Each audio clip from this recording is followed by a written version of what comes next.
কি খবর? কেমন আছেন সবাই? আজকে আমি আপনাদের সামনে এমন একটা লাভ স্টোরি নিয়ে এসেছি যেটা দেখলে আপনি প্রতিটি ডিসিশন নেওয়ার আগে আরও একবার ভাবতে বাধ্য হবেন।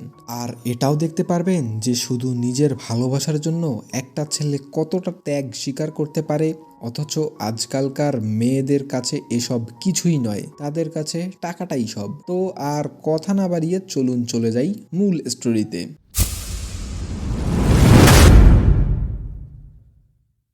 সিনেমার শুরুতে আমরা একটা মেয়েকে দেখি যে নিজের কাহিনী বলছে। 2007 সাল চলছে আর তার বাবা খুবই অসুস্থ এবং তার পরিবারের আর্থিক সমস্যাও অনেক বেড়ে গিয়েছিল। তবে এই মেয়েটির বাবা মা তাদের সর্বোচ্চ ক্ষমতা দিয়ে তাদের মেয়েকে ভালো স্কুলে পড়াতে চায়। তারা তাদের সব জমানো টাকা দিয়ে তাদের মেয়েকে ভালো স্কুলে ভর্তি করে দিয়েছে যাতে সে লেখাপড়া শেষ করে অনেক ভালো একটা চাকরি করতে পারে আর তাদের অভাব না থাকে। যাই হোক, মেয়েটির নাম হচ্ছে সুজিন। পরের সিনে আমরা দেখি সুজিন নামে ওই মেয়েটি স্কুলে গিয়েছে আর সেখানে প্রথমেই আমাদের শেং নামে একটা ছেলেকে দেখানো হয়। সে অনেক ধনী ছিল, তবে তাদের প্রথম দেখাটাই ভালো হয়নি, কারণ সুজিন যখন হাঁটছিল শেং তখন হাই স্পিডে মোটরসাইকেল নিয়ে তার পাশ দিয়ে যায়, ফলে সুজিন ভিজে যায়। স্কুলের ভিতরে গিয়ে সুজিনের সাথে মো নামে একটি মেয়ের দেখা হয় আর মো সুজিনকে দেখে বুঝে যায় যে সে নতুন স্টুডেন্ট। তাই মো তাকে বলে, তোমার যদি কোনো হেল্প লাগে তাহলে আমাকে বলতে পারো। আর আমরা বুঝতে পারি মো নামের মেয়েটির মেন্টালিটি আসলে ভালো। সুজিন আর শেং এক ক্লাসেই পড়তো। এখানে বলে রাখি, সুজিন অঙ্কে একেবারেই কাঁচা। তো অঙ্কের পরীক্ষাতে ক্লাসে সে অনেক কম নাম্বার পায় আর তখন আমরা দেখি শেং তার খাতা নিয়ে তার সাথে মজা করে আর খাতা কেড়ে নিয়েছে। তাকে খাতাটি আর দিচ্ছে না আর তাই সুজিন বিরক্ত হয়ে খাতা সেখানে রেখে ক্লাসে চলে যায়। তো পরের ক্লাসে শেং নামে ওই ছেলেটি সুজিনকে খাতা ফিরিয়ে দেওয়ার জন্য অনেক চেষ্টা করে, কিন্তু সুজিন ওর দিকে মনেই দেয় না। উল্টো সে তার চেয়ারটি শেং এর পায়ের উপরে রেখে চাপ দেয়। তাই শেং বইটি সুজিন এর টেবিলের উপরে দিয়ে বলে, একবার বইটি খুলে তো দেখবে। তারপর সুজিন বইটি খুলতেই দেখতে পায় সে ম্যাথের সব প্রবলেমের সলিউশন করে দিয়েছে। তো এরপর যখন ক্লাস শেষ হয় তখন আমরা দেখি শেং এর এক বন্ধু সুজিনকে গিয়ে বলে, আজ তোমার জন্য শেং পায়ে ব্যথা পেয়েছে, তাকে তো ডক্টর দেখাতে হবে, এর জন্য ডক্টরের ফিস দেবে কে? এই জন্যে সুজিন ওর এটিএম কার্ডটা তাকে দিয়ে দেয় আর এই এটিএম কার্ডের সব টাকা দিয়ে তারা পুরো ক্লাস মিলে পার্টি করে। আর এগুলো দেখে মো তাদের বলে, তোমরা যে টাকাগুলো খরচ করেছো এটা কিন্তু সুজিনের পুরো মাসের খরচ ছিল। যা শুনে শেং এর অনেক খারাপ লাগে এবং নেক্সট ক্লাস শুরু হওয়ার আগেই সুজিনের এটিএম কার্ডে টাকা ভরে দেয় সে। তবে সুজিন এটা মেনে নেয় না, সে টাকা উঠিয়েই শেং এর টাকা শেংকে ফিরিয়ে দেয়। এরপর আমরা তাকে ছাদে দেখতে পাই আর দেখে মনে হচ্ছিল সে খুবই চিন্তিত, সম্ভবত সে পুরো মাস কি দিয়ে চলবে এই বিষয়ে। যাই হোক, শেং তখন তাকে এসে বলে, আমি তোমাকে অঙ্কে হেল্প করতে চাই আর আমি চাই তুমি আমার মতো অঙ্কে স্ট্রং হয়ে যাও। কিন্তু সুজিন তার কথা শুনতে চায় না। তারপর শেং বলে, তুমি একটু চিন্তা করো, তুমি যদি পরীক্ষায় খারাপ করো এতে সবচেয়ে বেশি কষ্ট কে পাবে বা কার সবচেয়ে বেশি ক্ষতি হবে? আর তখন সুজিনের মনে হয় তার বাবা মা অনেক কষ্ট করে তাকে স্কুলে পড়াচ্ছে, এখন সে যদি রেজাল্ট খারাপ করে তার বাবা মা খুব কষ্ট পাবে। আর সেই কথা ভেবে সে শেং এর কাছে অঙ্ক শিখতে রাজি হয়ে যায় আর এর ফলে শেং আর সুজিনের মধ্যে একটা খুব ভালো বন্ধুত্বও হয়ে যায়। আর এরপর আমরা দেখতে পাই পরের এক্সামে সুজিন ম্যাথে 85 নাম্বার পায়। এ দেখে সুজিন খুবই খুশি হয়। আর এরপর একদিন দেখা যায় হঠাৎ করে সুজিন স্কুলে নেই আর তখন শেং সুজিনের খোঁজ করলে জানতে পারে সুজিনের পরিবারের কিছু সমস্যা হয়েছে, তাই সে বাড়িতে চলে গিয়েছে। কিছুদিন চলে যাওয়ার পরে সুজিন আর ফেরত আসে না। তো এরপর দীর্ঘদিন পর যখন সুজিন ফেরত আসে তখন শেং সুজিনের ফেরত আসার খবর পাওয়ার সাথে সাথেই সে সুজিনের কাছে যায় এবং তার মনে হয় সুজিন তাকে অ্যাভয়েড করছে আর শেং সুজিনকে বলে তুমি কেন আমার কাছ থেকে দূরে সরে যাচ্ছ। তখন সুজিন তাকে কোনো উত্তর দেয় না, তাই শেং তাকে রিকোয়েস্ট করে তুমি শুধু কারণ বলো, আমি প্রমিস করছি আমি আর তোমাকে বিরক্ত করব না। এ কথা শুনে সুজিন বলে আমার বাবা আর এই পৃথিবীতে নেই।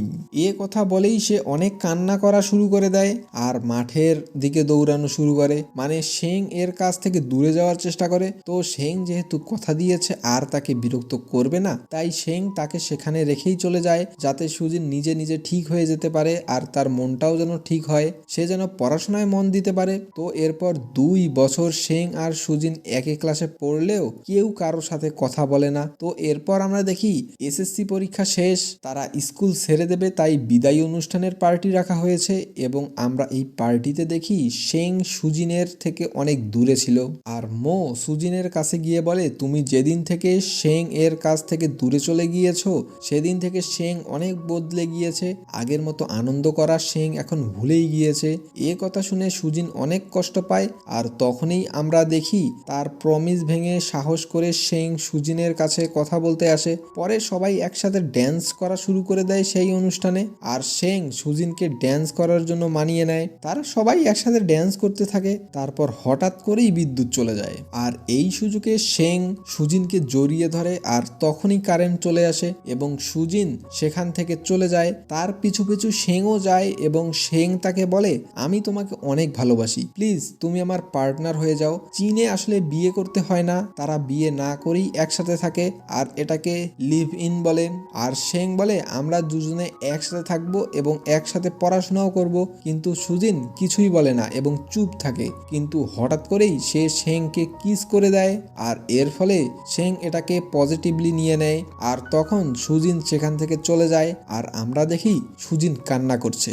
আসলে সুজিন সিদ্ধান্ত নিয়েছে আজকের পর থেকে সে শেং এর কাছে কখনোই আসবে না, সে শেং এর সাথে কখনোই আর দেখা করবে না, এজন্যই সে শেষ কিসটা করেছিল। তো এরপর অনেক সময় পার হয়ে যায়, স্কুল লাইফ শেষ হয়ে গিয়েছে, কলেজে জয়েন করেছে সুজিন। তো সুজিন যে কলেজে ভর্তি হয়েছে সেখানে তার সাথে জুয়ান নামে এক ছেলের পরিচয় হয় আর জুয়ান ছেলেটি সুজিনের চেয়ে 1 ক্লাস সিনিয়র ছিল এবং সুজিন তাকে অনেক ভালো মানুষ মনে করত।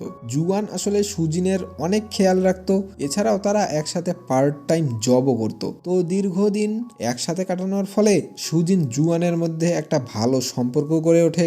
আর অন্যদিকে আমরা দেখি মো সুজিনের সাথে কথা বলছে, মো তাকে বলছে জুয়ান তো তোমাকে অনেক ফিল করে কিন্তু তুমি তো ওকে বন্ধু মনে করো। আর সুজিন কিছু বলার আগেই কেউ তার নাম ধরে ডাকে আর সুজিন সেখানে দেখতে পায় শেং এসেছে। আর সুজিন যখন শেংকে দেখে তখন সে সেখান থেকে দূরে যেতে থাকে। শেং তখন তার হাতটা ধরে ফেলে আর তখনই সেখানে জুয়ান আসে আর সে শেংকে নিজের পরিচয় বলে আমি সুজিনের বয়ফ্রেন্ড। আর তখন শেং কনফিডেন্টলি বলে আরে আমিও তো সুজিনের বয়ফ্রেন্ড। তো এরপর আমরা দেখি সুজিন ওই দুজনকে নিয়ে মন্দিরে যায় আর ওই মন্দিরে একটা বই ছিল যেখানে তারা নিজেদের চাওয়া পাওয়াগুলো লিখতো। তো সেখানে 3 জনেই তাদের মনের ইচ্ছার কথা লেখে আর যখন সুজিন শেং কি লিখছে সেটা দেখতে চায় কিন্তু শেং তাকে দেখায় না। যাই হোক, সেখানে আমরা দেখি শেং এর বোন চলে এসেছে, সে শেংকে হেল্প করার জন্য জুয়ান নামে যে ছেলেটি রয়েছে তাকে কৌশলে সেখান থেকে নিয়ে যায় যাতে শেং আর সুজিন দুজন একসাথে ভালোভাবে কথা বলতে পারে। তো এরপর যখন শেং আর সুজিন কথা বলছিল তখন শেং সুজিনকে বলে তুমি আমার মধ্যে কি কম পেয়েছো বা আমি কি ভুল করেছি যার জন্য তুমি সবসময় আমার থেকে দূরে দূরে থাকছো, আমার কাছ থেকে দূরে চলে যেতে চাও। কিন্তু সুজিন এর কোনো উত্তর দেয় না। আর তখন আমরা দেখি শেং জোর করে সুজিনকে ধরে কিস করে দেয় আর এটা জুয়ান দেখে ফেলে। তো রাতের বেলা যখন শেং সুজিন আর জুয়ান একসাথে রেস্টুরেন্টে যায় তখন আমরা দেখি সুজিনকে অনেক চিন্তিত দেখাচ্ছে আর বেশি চিন্তায় অনেক বেশি ড্রিঙ্ক করে ফেলে সে আর এর ফলে সে সেখানেই অজ্ঞান হয়ে যায়। আর মজার ব্যাপার হচ্ছে সুজিন অজ্ঞান হওয়ার পর শুধুমাত্র শেং এর নামই বলতে থাকে। এটা দেখে শেং খুব খুশি হয়, আবার ড্রিঙ্ক করা শুরু করে এসে। আর পরের দিন আমরা দেখি সুজিন যখন জুয়ানের সাথে কথা বলতে যায় তখন জুয়ান বলে আমি তোমার সাথে কথা বলবো না। এর কারণটি হচ্ছে গতকাল রাতে জুয়ান অনেক কষ্ট পেয়েছিল। আর জুয়ান বলে তুমি বিশ্বাস করো বা নাই করো, তুমি এখনো শেংকে অনেক বেশি ভালোবাসো। এর পরের দৃশ্যে আমরা দেখি জুয়ানের কাছ থেকে ওই কথা শোনার পর সুজিন তখনই সরাসরি শেং যে হোটেলে উঠেছিল সেই হোটেলে চলে আসে এবং সুজিন শেংকে বলে তুমি আমার জীবন থেকে কেন চলে যাচ্ছ না, বারবার কেন আমাকে বিরক্ত করো। তখন শেং বলে 2 বছর আগে তুমি আমার কাছ থেকে চলে গিয়েছিলে, আমি চলে গিয়েছিলাম নাকি? আর এতদিনে একবারও আমার সাথে তোমার যোগাযোগ করার ইচ্ছে করেনি?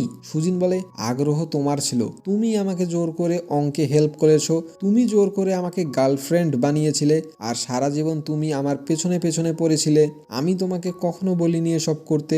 আর এই কথা শুনে শেং অনেক অবাক হয়ে যায় যে সুজিনের আসলে কি হয়েছে, ও কি বলতে চাচ্ছে। তো এরপর শেং সুজিনকে একটা শেষ প্রশ্নের উত্তর দিতে বলে এবং বলে এ উত্তর দিলে আমি চলে যাব। তো সে বলে আমাদের স্কুলের যে পার্টিটা ছিল সেখানে আমি যে তোমাকে গার্লফ্রেন্ড বা পার্টনার হতে বলেছিলাম, তুমি সেদিন সরাসরি না বলনি কেন? তুমি কেন উল্টো আমাকে কিস করেছিলে? আর ওই দিন থেকেই তো আমি তোমার জন্য পাগলের মতো অপেক্ষা করছি। আর তারপর শেং বলে তুমি ঠিকই ছিলে, আর সব ভুল মনে হয় আমারই, আমার আসলে তোমার জন্য অপেক্ষা করাই ঠিক হয়নি। তো এরপর তারা দুজন আবারও আলাদা হয়ে যায়। আর এর মধ্যে আবারও কিছু সময় পার হয়, কিছু সময় বলতে কয়েকদিন নয়, 3 বছর পার হয়ে যায় এবং তাদের সবারই গ্রাজুয়েশন কমপ্লিট হয়ে গিয়েছিল। আর এর মধ্যে কিন্তু শেং বা জুয়ানের সাথে সুজিনের কোনো ধরনের যোগাযোগ হয়নি, মানে কারো সাথেই কারো যোগাযোগ নেই, সবাই যে যার মতো একা। আর তারপর আমাদের দেখানো হয় সুজিন তার মায়ের সাথে দেখা করার জন্য বাড়ি ফিরে গিয়েছে। তো এরপর সুজিন যখন তার মায়ের সাথে বাইরে হাঁটতে যায় তখন সে শেংকে দেখতে পায়। আর শেং এক প্রকার জোর করেই সুজিনের বাড়িতে চলে আসে এবং এখানে আমরা দেখি সুজিনের মা কাগজের পুতুল তৈরি করত। আর শেং তখন বলে তোমাদের এলাকাতে আমার মা একটা ইলেকট্রিক ফ্যাক্টরি কিনে নিয়েছে, তাই মাঝে মাঝে আমার এখানে আসতে হবে। যাই হোক, শেং সুজিনকে কাগজের পুতুল বানানোর কাজে হেল্প করতে চাইলে সুজিন বলে তুমি দয়া করে আমাদের কাজ নষ্ট করো না, কেননা এটা তৈরি করতে অনেক কষ্ট, তাছাড়া তোমার হাতে অনেক কাগজ নষ্ট হবে, আর এই পুতুলগুলোর দামও অনেক কম। তো এই কথা শুনে শেং বলে আমার কাছ থেকে তুমি দ্বিগুণ টাকা নাও এই পুতুলগুলোর জন্য, তবু তুমি আমার সাথে একটু সময় দাও। কিন্তু সুজিন কিছু না বলেই সেখান থেকে চলে যায়। কিন্তু শেং সুজিনের এমন আচরণে খুবই কষ্ট পায় এবং সে সারা রাত ওই কাগজের পুতুল বানানোর চেষ্টা করে। তো এরপর মাঝরাতে সুজিন দেখতে আসে শেং এখনো আছে কি নেই। তো সুজিন এসে দেখে শেং ওই কাগজের পুতুল বানানোর চেষ্টা করছে, যেটা সুজিন একেবারেই আশা করেনি। তো পরের দিন সকালে সুজিন শেং এর হাত দেখে অনেক কষ্ট পায় এবং ইমোশনাল হয়ে পড়ে, কারণ আমরা দেখি ওই পাশের যে বেদগুলো রয়েছে সেগুলো দিয়েই সে পুতুলগুলো তৈরি হয়। তো ওগুলোতে শেং এর হাত কেটে গিয়েছে। শেং কেমন বড় লোকের ছেলে এটা কিন্তু আমরা সবাই জানি, জীবনেও সে কষ্ট করে খায়নি। তো সুজিন অনেক কষ্ট পায় এবং ভাবে যে ছেলে জীবনেও কোনোদিন কোনো কাজ করেনি কিন্তু আজ আমার জন্য সারা রাত জেগে পুতুল বানিয়েছে। আর তারপর সুজিন শেংকে ধন্যবাদ জানায়। আর শেং তখন বলে তাহলে বলো গ্রাজুয়েশন এর রেজাল্ট আসলে তুমি আর আমি একসাথে থাকবো, তুমি যে কোনো জব করো তাতে আমার কোনো সমস্যা নেই, তুমি জাস্ট আমার সাথে থাকবে। তো এত পরীক্ষিত ভালোবাসা দেখে সুজিন ওর কথা শুনে রাজি হয়ে যায় এবং এরপর তাদের সত্যিকারের একটি ভালো সম্পর্ক হয়ে ওঠে। তো এরপর গ্রাজুয়েশনের রেজাল্ট পেয়ে সুজিন জবের জন্য অ্যাপ্লাই করে। আর এমন সব অফিসে অ্যাপ্লাই করছিল যেগুলোতে জব হলে তাকে বেইজিংয়ে থাকতে হবে। আসলে শেং বেইজিংয়ে থাকতো আর কি, তাই সুজিনও চাচ্ছে বেইজিংয়ে থাকতে, কিন্তু ওরকম কোনো অফিসে তার চাকরি হয় না। সেটা যাই হোক, তো সুজিন সেই শহরে চাকরি নেওয়ার চেষ্টা করছিল কিন্তু পারছিল না। তো এই মুহূর্তে শেং সুজিনকে ফোন করে বলে তুমি আমার শহরে কবে আসছো? সুজিন তখন শেংকে সরি বলে এবং বলে আমি বেইজিং শহরে চাকরি ম্যানেজ করতে পারিনি, কিন্তু অন্য একটা শহরে জব ম্যানেজ করতে পেরেছি। এটা শুনে শেং অনেক কষ্ট পায় এবং কোনো কথা না বলে ফোন কেটে দেয়। আর তারপর সুজিন বুঝতে পারে আমার জন্য মনে হয় শেং কষ্ট পেল। তো সে তাড়াতাড়ি ট্রেনের টিকিট কেটে শেং এর সাথে দেখা করার জন্য বেইজিং এর দিকে রওনা দেয়। আর রাস্তার মাঝখানে শেং তাকে ফোন করে এবং সে সুজিনের ওপর রাগ করেছে বলে উল্টো সরি বলে এবং বলে তুমি আমার শহরে আসতে পারোনি এটা সমস্যা নয়, আমি তোমার শহরে তো আসতে পারি। তো এই কথা শুনে সুজিন বলে যে আর আমি তো তোমার কাছে যাবার জন্য অলরেডি ট্রেনে উঠেছি। তখন শেং বলে কি বলো, আমিও তো তোমার সাথে দেখা করার জন্য অলরেডি ট্রেনে উঠেছি। তো তারা এরপর সিদ্ধান্ত নেয় তারা মাঝ রাস্তায় দুজনে স্টেশনে নেমে যাবে। তো এরপর তারা দেখা করে আর আজ তাদের মুখে অনেক হাসি ছিল। আর সেদিন রাতে তারা এক হোস্টেলে রাত পার করে আর তারপরে তারা পার্টনারই হয়ে যায়, মানে এক ফ্ল্যাটে বসবাস শুরু করে। তো এর পরের দৃশ্যে আমাদের দেখানো হয় শেং আর সুজিনকে তার বোন তার পার্টিতে নিমন্ত্রণ দিয়েছে। আর সেই পার্টিতে গিয়ে সুজিন জানতে পারে জুয়ান শেং এর বোনের বয়ফ্রেন্ড এবং তারা বিয়ে করতে যাচ্ছে। এটা দেখে শেং তার বোনকে জিজ্ঞেস করে তুমি কি নিশ্চিত যে জুয়ান তোমাকে টাকার জন্য বিয়ে করছে না? তখন সেম প্রশ্নটা শেংকে তার বোনও করে। তার বোন শেংকে বলে তুমিও কি নিশ্চিত যে সুজিন তোমাকে টাকার জন্য বিয়ে করছে না? আর অন্যদিকে আমরা দেখি সুজিন আর জুয়ান যখন কথা বলছিল তখন জুয়ান বলে আমি অনেক ধনী হতে চাই আর কিছুদিন পরেই আমি শেং এর বোনকে বিয়ে করছি। আর আমরা বুঝতে পারি জুয়ান টাকার জন্য শেং এর বোনকে বিয়ে করছে। যাই হোক, শেং ব্যাপারটি নিয়ে মোটেও খুশি ছিল না। তো এরপর তারা যখন পার্টি থেকে বাসায় ফেরত আসছিল তখন সুজনেই উল্টো শেংকে বলে তুমি কি আমাকে বিয়ে করবে? শেং বলে যত বিপদেই আসুক না কেন আমি তোমার হাত কখনোই ছাড়বো না। আর এর পরের দৃশ্যে আমরা দেখি সুজিন এর সাথে তার চাচা দেখা করতে এসেছে এবং সে জানায় সুজিনের মায়ের ক্যান্সার হয়েছে আর তাকে সুস্থ করতে অনেক টাকার প্রয়োজন। সে বলে তুমি এই টাকার জন্য কিন্তু শেংকে কিছু বলবে না। শেং এর অলরেডি অনেক ভূমিকা রয়েছে আমাদের পরিবারের জন্য, এমনকি আমাকে এই ফ্যাক্টরিতে চাকরিটা শেংই দিয়েছিল, তাই এবার এটা তোমাকে নিজেই জোগাড় করতে হবে। তো এরপর যখন সুজিন আর শেং একসাথে ছিল তখন শেং বলে আমি তোমার সমস্যা সম্পর্কে জানতে পেরেছি এবং আমি টাকাও ম্যানেজ করেছি, তুমি এটা নিতে পারো। কিন্তু সুজিন বলে আমি টাকাটা ম্যানেজ করেই ফেলেছি। তখন শেং বলে কিভাবে? তখন সুজিন বলে আমি জুয়ান এর কাছ থেকে ধার নিয়েছি। ব্যাপারটা শেং এর ইগোতে লাগে আর বলে তুমি এত বড় কথা আমাকে বলতে পারোনি? আমি তোমার বয়ফ্রেন্ড, আমার সাথে তুমি থাকো, কিন্তু এটা তুমি জুয়ানকে বলেছো? সে বর্তমানে আমাদের কাছে একজন অপরিচিত এবং তার কাছ থেকে তুমি কিভাবে হেল্প নিতে পারো? আমি কি তোমার কোনো কাজের না? আমাকে কি তোমার কিছু মনে হয় না? আর এটা বলে সে দুঃখ করতে থাকে। তখন সুজিন বলে তুমি অলরেডি আঙ্কেলকে চাকরি দিয়েছো এবং আমাদের ফ্যামিলির জন্য অনেক করেছো, তাই সে তোমার কাছ থেকে হেল্প নিতে চায় না। আর অন্যদিকে জুয়ান আমার মতোই গরিব, তাই আমরা একে অপরের কষ্টটা বুঝতে পারি। আর এ কথা শুনে শেং এর ব্যাপক রাগ হয়। সে সেখান থেকে জুয়ানের কাছে তাকে নিয়ে চলে যায় আর জুয়ানের কাছে গিয়ে সব টাকা ছুঁড়ে ফেলে দেয়। কিন্তু জুয়ান শেংকে আরো রাগায়। সে বলে তুমি দেখেছো সুজিনের খারাপ সময় কিন্তু সুজিন তোমাকে বলেনি, সে আমার কাছেই এসেছিল। আর এটা শুনে শেং আরো রেগে যায় এবং একটা বারে গিয়ে তার বন্ধু বান্ধবদের সাথে ড্রিঙ্কস করতে থাকে। তখনই সুজিন এসে শেংকে তার সাথে নিয়ে যাওয়ার চেষ্টা করে, কিন্তু শেং তার সাথে না গিয়ে তাকে ফেরত পাঠিয়ে দেয় উল্টো। আর তারপর সেনের বন্ধু বান্ধব বলে তুমি ভুল করেছো। আর এ কথা শুনে শেং ঘরে ফিরে আসার পর সুজিন শেংকে একটা এগ্রিমেন্ট বা একটা দলিল দেখায়, যেটাতে লেখা ছিল সুজিন আজ থেকে শেং এর কাছে অনেক ঋণী আর সে খুব দ্রুত অনেক টাকা ইনকাম করে শেং এর টাকা শেংকে ফিরিয়ে দেবে। আর এটা দেখে শেং আরো পাগলের মতো হয়ে যায়। আর শেং বলে তুমি কখনো আমাকে বুঝতে পারোনি, সবসময় নিজেকে আলাদা ভেবে রেখেছো। আর এগুলো বলে শেং কান্না করতে থাকে।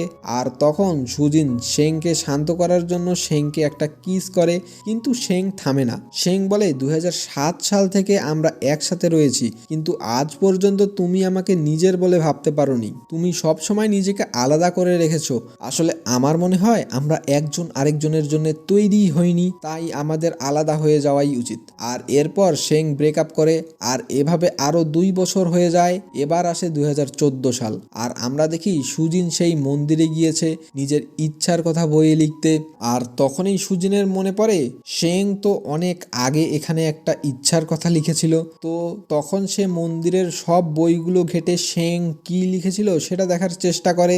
আর সে চেক করে দেখে শেং শুধুমাত্র সুজিনের কথাই বইয়ে লিখেছিল, মানে শেং এর পুরো পৃথিবীতে ইচ্ছা ছিল একটাই, আর সেটা ছিল সুজিন। এবং এবং সুজিনকে শেং এতই ভালোবেসেছে যে তার কাছে আর কোনো চিন্তা ভাবনাই ছিল না। আর সুজিনের মনে হয় সে লাইফে অনেক বড় একটা ভুল করেছে। অন্যদিকে আবার শেং রাগ করে চীন থেকে নিউ ইয়র্কে চলে গিয়েছে আর সুজিন শেং এর অ্যাড্রেস ম্যানেজ করে নিউ ইয়র্ক গিয়েছে এবং সেখানে গিয়ে সুজিন দূর থেকে শেংকে দেখে, কিন্তু সে শেং এর সামনে যাচ্ছে না এবং সে ভাবছে শেং কি বিয়ে করেছে, শেং এর সাথে দেখা করাটা কি ঠিক হবে, আমরা কি আবার এক হতে পারবো।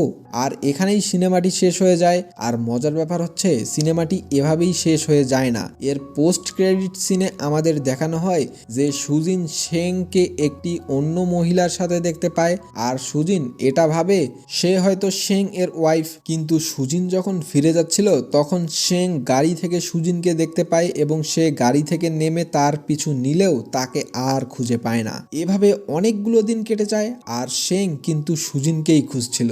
যে সুজিন আমেরিকাতেই আছে সেটা তো সে নিশ্চিত। তো ফাইনালি শেং একদিন সুজিনকে পেয়েই যায় আর বলে ওই মহিলাটি আসলে আমার চাচাতো বোন ছিল আর আমি আজও তোমাকে ভালোবাসি এবং আমি তোমার অপেক্ষাতেই ছিলাম। তো এরপর তারা দুজনে আবার এক হয়ে যায় আর এভাবেই সিনেমাটি শেষ হয়ে যায়। আজকের এই লাভ স্টোরিটা আপনাদের ভালো লাগলে ভিডিওটাতে একটা লাইক দিবেন। আর আমি জানি আমার মতো আপনাদেরও গার্লফ্রেন্ড নেই, তাই এরকম অসাধারণ সিনেমার এক্সপ্লেনেশন পাওয়ার জন্য আমার চ্যানেলটা অবশ্যই সাবস্ক্রাইব করে রাখবেন। দেখা হবে অন্য কোনো ভিডিওতে।